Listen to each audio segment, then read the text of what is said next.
Hi, I'm going to talk to you today about laughter. And I just want to start by thinking about the first time I can ever remember noticing laughter. This is when I was a little girl, I would have been about 6, and I came across my parents doing something unusual. Well, they were laughing. They were laughing very, very hard. They were lying on the floor laughing. They were screaming with laughter. I did not know what they were laughing at, but I wanted in. I wanted to be part of that, and I kind of sat around at the edge going, whoo-hoo! Now, incidentally, what they were laughing at was a song which people used to sing, which was based around signs in toilets on trains telling you what you could and could not do in toilets on trains. And the thing you have to remember about the English is, of course, we do have an immensely sophisticated sense of humour. But at the time, I didn't understand anything of that. I just cared about the laughter. And actually, as a neuroscientist, I've come to care about it again. And it is a really weird thing to do. What I'm going to do now is just play some examples of real human beings laughing. And I want you just to think about the sound people make and how odd that can be. And in fact, how primitive laughter is as a sound. It's much more like an animal call than it is like speech. So here we've got some laughter for you. The first one is pretty joyful.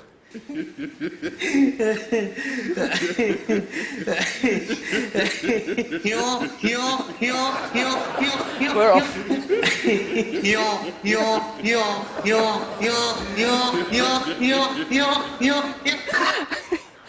Now, this next guy, I need him to breathe. There's a point in this where I'm just like, oh, you've got to get some air in there, mates, because he just sounds like he's breathing out.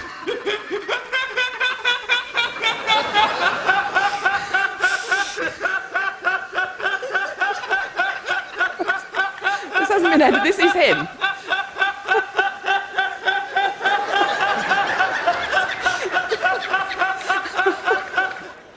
And finally this is a human female laughing.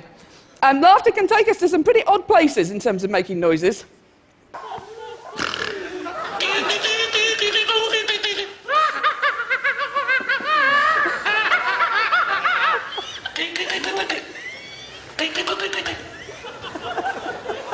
Oh mon Dieu, c'est quoi ça?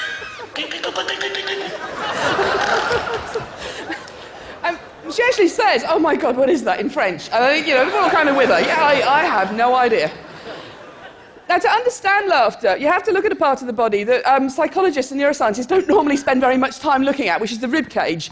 And it doesn't seem terribly exciting, but actually, you're all using your rib cage all the time. What you're all doing at the moment with your rib cage, and don't stop doing it, is breathing. So you use the intercostal muscles, the muscles between your ribs, to bring air in and out of your lungs just by expanding and contracting your rib cage. And if I was to put a strap around the outside of your chest, called a breath belt, and just look at that movement, you see a sort of rather gentle sinusoidal movement. So that's breathing. You're all doing it, don't stop.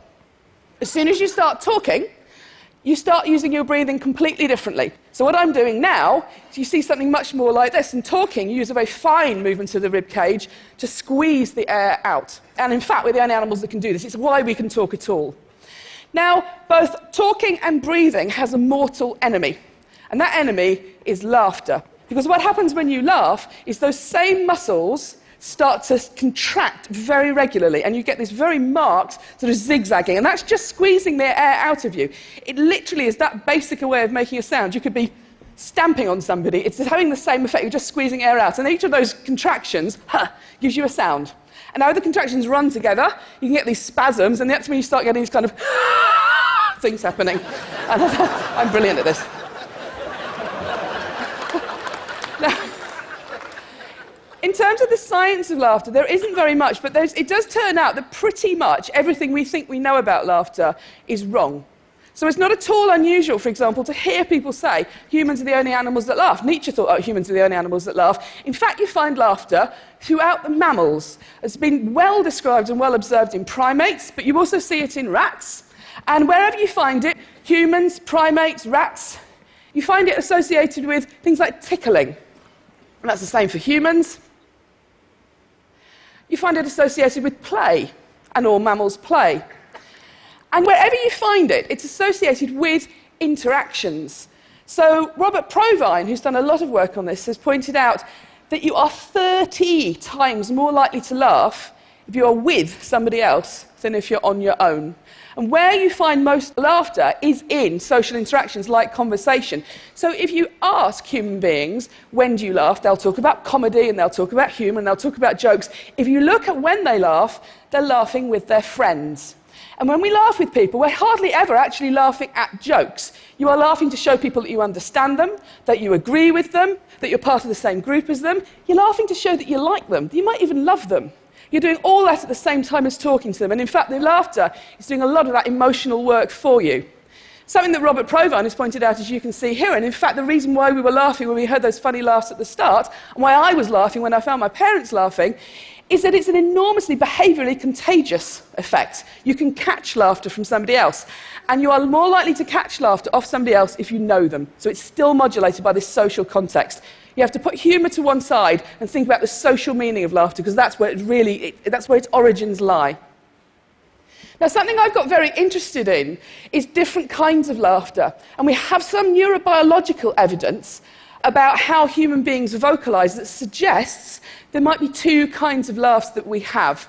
So it seems possible that the neurobiology for helpless, involuntary laughter, like my parents lying on the floor screaming about a silly song, might have a different basis to it than some of that more polite social laughter that you encounter, which isn't horrible laughter, but it's somebody's behaviour somebody is doing as part of their communicative act to you, part of their interaction with you. They are sort of choosing to do this.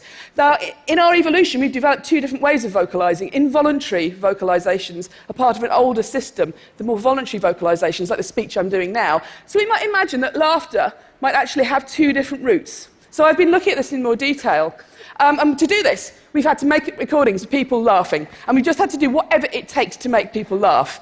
And we've got those same people to produce more posed social laughter. So you said, imagine your friend told a joke, and you're laughing because you like your friend, but not really because the joke's all that. So I'm going to play you a couple of those. I want you to tell me if you think this laughter is real laughter, or if you think it's posed. So is this involuntary laughter or more voluntary laughter?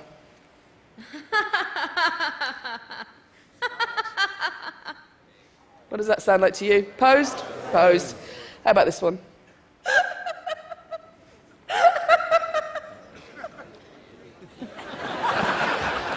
I'm the best. Not really. And, now that was helpless laughter. And in fact, to record that, all they had to do was record me watching one of my friends listening to something I knew she wanted to laugh at, and I just started doing this. Now, what you find is that people are good at telling the difference between real and posed laughter. They seem to be different things to us. Interestingly, you see something quite similar with chimpanzees. Chimpanzees laugh differently if they're being tickled than if they're playing with each other. And we might be seeing something like that here, these sort of involuntary laughter, tickling laughter, being different from social laughter. They're acoustically very different. The real laughs are longer. They're higher in pitch. When you start laughing hard, you start squeezing air out from your lungs under much higher pressures than you could ever produce voluntarily. So, for example, I could never pitch my voice that high to sing. And also, as I say, you start to get these sort of contractions and these weird whistling sounds, all of which mean that real laughter is extremely easy, or feels extremely easy to spot. In contrast, posed laughter, which we sort of think, well, it might sound a bit fake. Actually, it's not. It seems to be, it's such an important social cue. We use it a lot. We're choosing to laugh in a lot of situations. It seems to be its own thing. So, for example, you find nasality in posed laughter, that kind of ha-ha-ha-ha sound, that you never get, you could not do if you were laughing involuntarily. So there do seem to be genuinely these two different sorts of things. We took it into the scanner to see how brains respond when you hear laughter. And when you do this, this is a really boring experiment. We just played people real and posed laughs. We didn't tell them it was a study on laughter, and we put other sounds in there to distract them. And all they're doing is lying, listening to sounds. We don't tell them to do anything. Nonetheless, when you hear real laughter and when you hear posed laughter, the brains are responding completely differently, significantly differently. What you see in the regions in blue, which lies in auditory cortex, are the brain areas that respond more to the real laughs. And what it seems to be the case, when you hear somebody laughing involuntarily, you hear sounds you would never hear in any other context. It's very unambiguous, and it seems to be associated with greater auditory processing of these novel sounds. In contrast, when you hear somebody laughing in a posed way, what you see are these regions in pink, which are occupying brain areas associated with mentalizing, thinking about what somebody else is thinking. And I think what that means is, even if you're having your brain scanned, which is completely boring and not very interesting, when you hear somebody going, ah, ha, ha, ha, ha, ha, you're trying to work out where they're laughing. Laughter is always meaningful. You are always trying to understand it in context, even if, as far as you're concerned, at that point in time, it's not necessarily anything to do with you. You still want to know why those people are laughing. Now, we've had the opportunity to look at how people hear real and posed laughter across the age range. So this was an online experiment we ran with the Royal Society. And here we just asked people 2 questions. First of all, they heard some laughs and they had to say, how real or posed do these laughs sound? The real laughs are shown in red and the posed laughs are shown in blue. What you see is there is a rapid onset. As you get older, you get better and better and better at spotting real laughter, such that 6-year-olds are at chance. They can't really hear the difference. By the time you are older, you get better. But interestingly, you do not hit peak performance in this data set until you're in your late 30s and early 40s. You don't understand laughter fully by the time you hit puberty. You don't understand laughter fully by the time your brain is matured at the end of your teens. You're learning about laughter throughout your entire early adult life. If we turn the question round and now say not what does the laughter sound like in terms of being real or posed, but we say how much does this laughter make you want to laugh? How contagious is this laughter to you? We see a different profile. And here, the younger you are, the more you want to join in when you hear laughter. Remember me laughing with my parents and I got no idea what was going on. You really can see this. Now everybody, young and old, finds the real laughs more contagious than the posed laughs, but as you get older, it all becomes less contagious to you. Now either we're all just becoming really grumpy as we get older, or it may mean that as you understand laughter better, and you are getting better at doing that, you need more than just hearing people laugh to want to laugh. You need the social stuff there. So we've got a very interesting behaviour about which a lot of our sort of lay assumptions are incorrect. But I'm coming to see that actually there's even more to laughter than it's an important social emotion we should look at, because it turns out people are phenomenally nuanced in terms of how we use laughter. There's a really lovely set of studies coming out from Robert Levinson's lab in California, where he's doing a longitudinal study with couples. He gets married couples, men and women, into the lab, and he gives them stressful conversations to have while he wires them up to a polygraph so he can see them becoming stressed. So you've got the 2 of them in there, and he'll say to the husband, tell me something that your wife does that irritates you. And what you see is immediately, just run that one through your head briefly, you and your partner, you can imagine everybody gets a bit more stressed as soon as that starts. You can see physically people become more stressed. What he finds is that the couples who manage that feeling of stress with laughter, positive emotions like laughter, not only immediately become less stressed, they can see them physically feeling better, they're dealing with this unpleasant situation better together, they are also the couples that report higher levels of satisfaction in their relationship and they stay together for longer. So in fact, when you look at close relationships, laughter is a phenomenally useful index of how people are regulating their emotions together. We're not just emitting at each other to show that we like each other, we're making ourselves feel better together.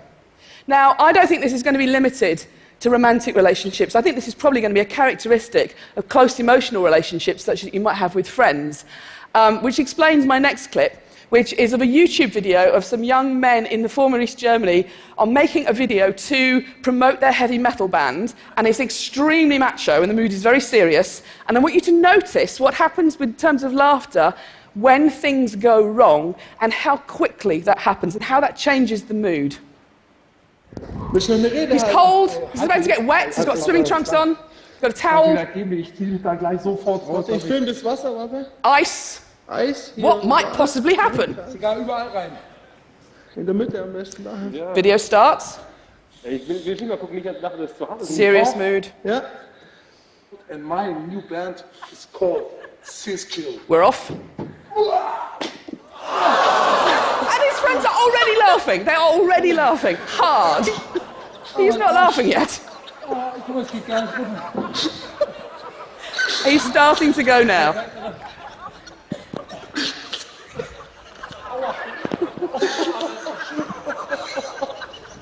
And now they're all off.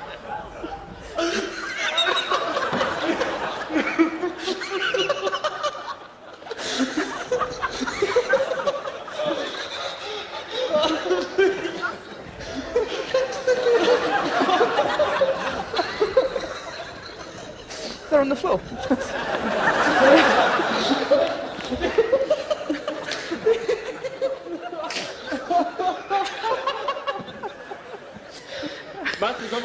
The thing I really like about that is it's all very kind of serious until he jumps onto the ice, and as soon as he doesn't go through the ice, but also there isn't blood and bone everywhere, his friends start laughing. And imagine if I played out with him standing there going, no, seriously, Henrik, I think this is broken. And we wouldn't enjoy watching that. That would be stressful. Or if he was running around with a visibly broken leg laughing and his friends all going, Henrik, I think we need to go to the hospital now. Again, that also wouldn't be funny. The fact that the laughter works, it gets him from a painful, embarrassing, difficult situation into a funny situation is what we're actually enjoying there. And I think that's a really interesting use, and it's actually happening all the time. So, for example, I can remember now something very much like this happening at my father's funeral. We weren't jumping around on the ice in our underpants. We're not Canadian. But,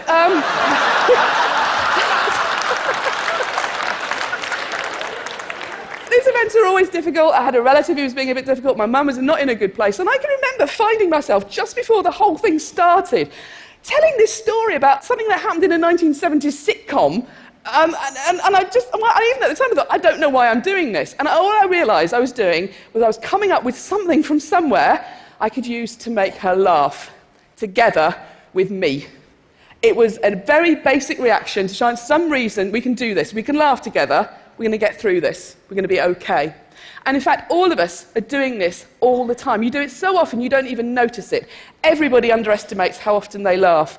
And you're doing something, when you laugh with people, that's actually letting you access a really ancient evolutionary system that mammals have evolved to make and maintain social bonds, and clearly to regulate emotions, to make ourselves feel better. It's not something specific to humans. It's a really ancient behaviour which really helps us regulate how we feel and makes us feel better. In other words, when it comes to laughter, you and me, baby, ain't nothing but mammals. Thank you. Thank you.